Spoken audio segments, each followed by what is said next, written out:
মুহতারাম হাজিরিন, ইখলাস মানে হইল নিষ্ঠা, ঐকান্তিকতা। আমার সকল ইবাদত, সকল কাজ, সকল কথাবার্তা সবকিছু কেবলমাত্র শুধুমাত্র আল্লাহ তাআলার জন্য হবে। এটাই হলো ইখলাস।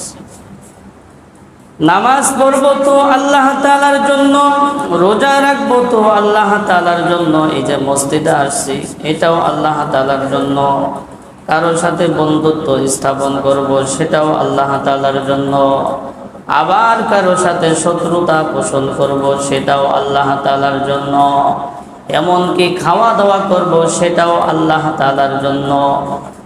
এগুলোর পিছনে দুনিয়াবি কোনো উদ্দেশ্য, যেমন সুনাম, সুখ্যাতি, পদ পদবি লাভ ইত্যাদি কোনো উদ্দেশ্য থাকতে পারবে না। শুধুমাত্র আল্লাহ তাআলার জন্য করতে হবে। বলে ইখলাস এটা এতই গুরুত্বপূর্ণ, এতই গুরুত্বপূর্ণ। যদি একজন মানুষ ঈমান আনয়ন করে, আমরা যে ঈমান আনছি আল্লাহ তাআলার উপর, আল্লাহর রাসূলের উপর, বলে এই ঈমান আনয়নের পিছনে যদি ইখলাস না থাকে তাহলে এই ঈমানটা পর্যন্ত আল্লাহ তাআলার দরবারে কবুল হবে না।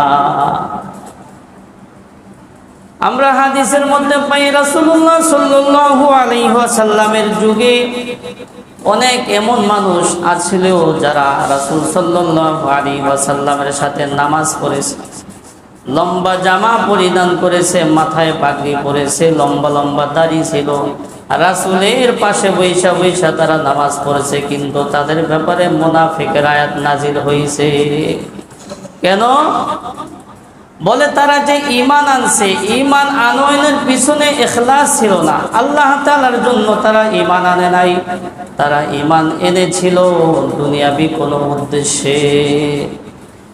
এই জন্য আমরা ঈমান আনছি, এই ঈমানটার পিছনে যদি আমার দুনিয়ার কোনো স্বার্থ থাকে তাহলে ঈমান আর গ্রহণযোগ্য হবে না, ঈমান আর গ্রহণযোগ্য হবে না।